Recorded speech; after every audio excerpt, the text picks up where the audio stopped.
Okay, so when you're ready.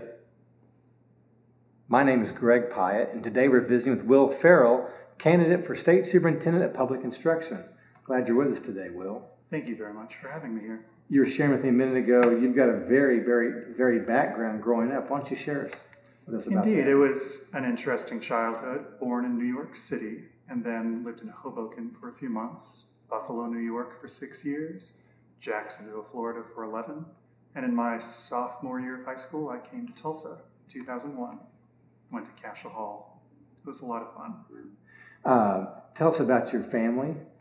Well, I'm one of 5 children, and the second oldest. So growing up was always very fun. I have fond memories of driving from Jacksonville with the family to New York, all of us piled up in the minivan. And I mean, it was a lot of fun, as a child, just having so many family members, having a good support network. We were a bit competitive at times, and my sister, the only girl of the family, she certainly became a wonderful person growing up with 4 boys. Tell me, what do you do for hobbies or background, civic clubs, anything like that? For hobbies, I really do enjoy a lot of competitive games, board games. I actually regularly play bridge as well. And going about, I love to I'm an Eagle Scout, so I've always loved the outdoors. I've been very fortunate to travel throughout the States and throughout the world. Where did you go to college?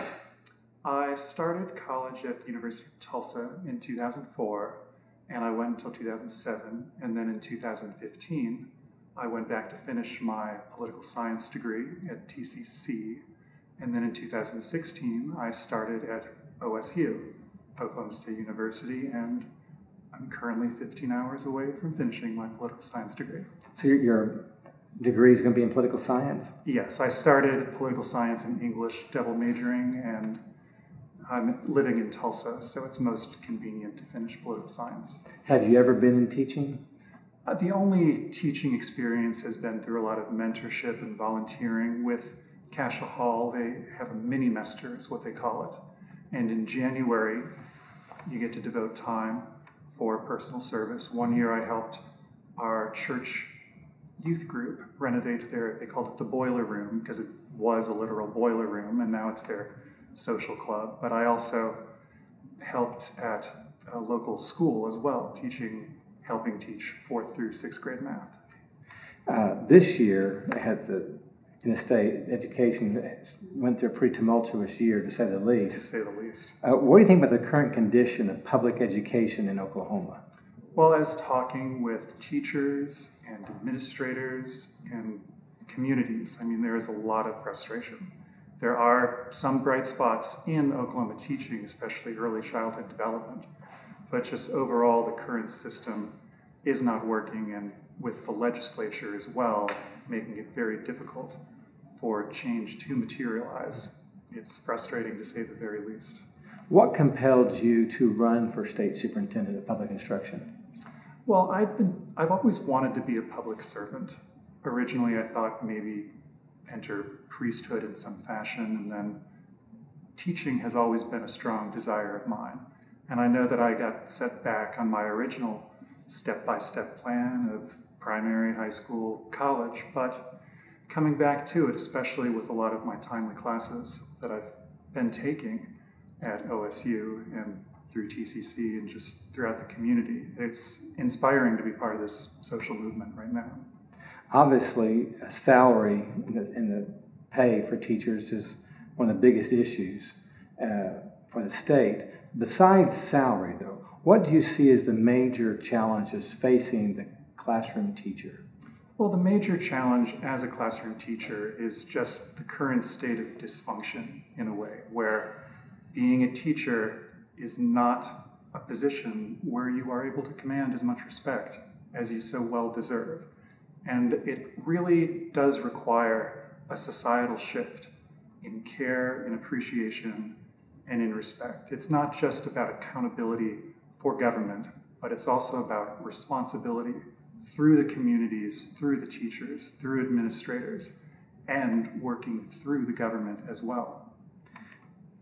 The way things are going on in the country, the recent school shootings again that have been out there. School safety is at the forefront. As state superintendent of education, what do you see the role as superintendent to school safety?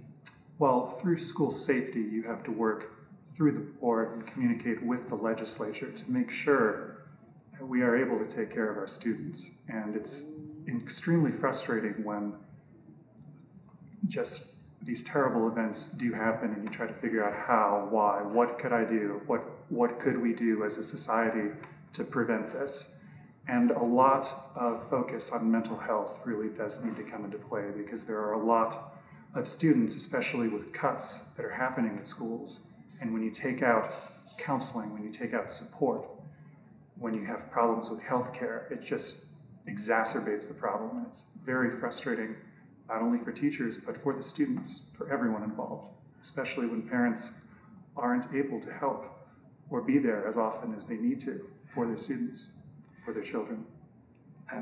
Will, what are your thoughts or your opinion on education savings accounts or vouchers?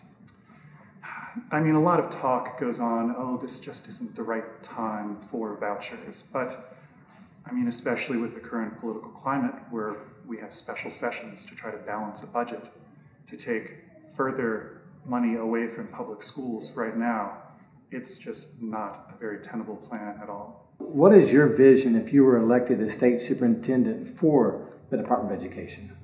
Well, the Department of Education right now, we've had the transition, a frustrating transition, from No Child Left Behind to Common Core to the current TLE system. And it's really difficult to just suggest, oh, we need to really work on what we have. And the fear is, oh, there are going to be a lot more textbooks, a lot of costs, a lot of confusion.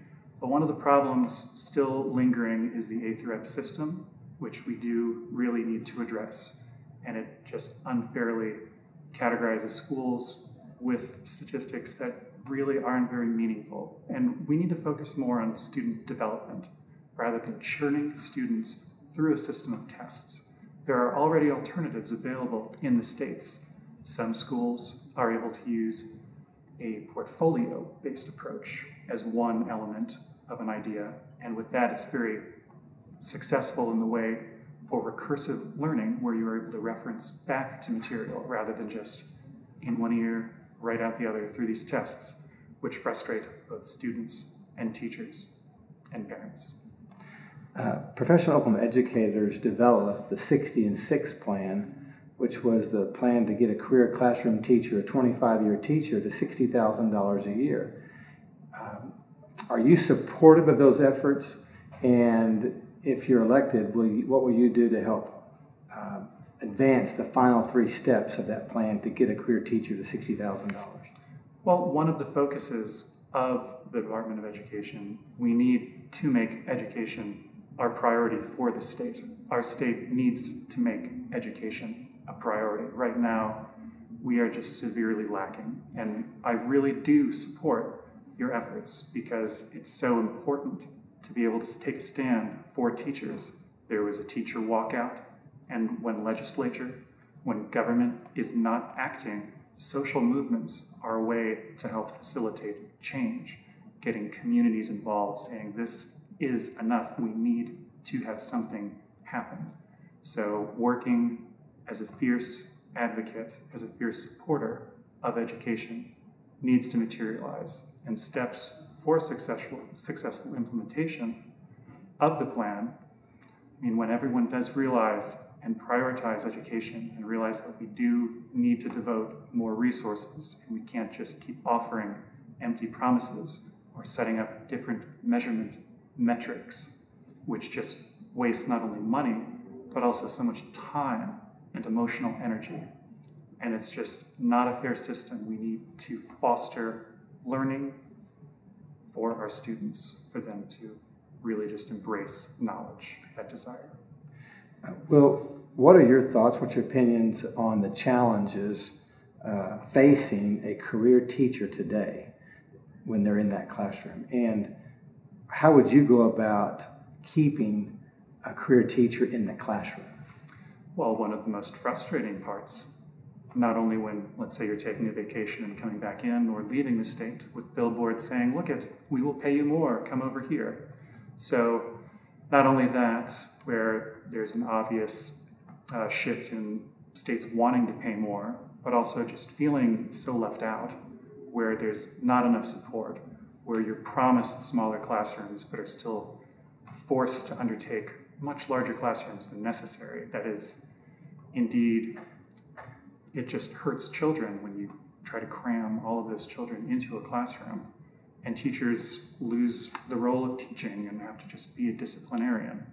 So getting smaller class sizes, getting more competitive pay, and also setting up an environment for teachers who are still in Oklahoma to take them down a further path of education for them to also improve, I think is very essential. We also need to give teachers more independence and focus to shift government from setting up, comparing school to school, rather setting government as the role of setting the policy and allowing the local communities to not just get accountability, but to get the responsibility for them to develop their students successfully.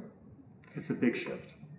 Yes. Thank you for being here today, Will, and sharing with us your thoughts. But as you've sat here today and I've asked these questions, is there a question that you wished I would have asked?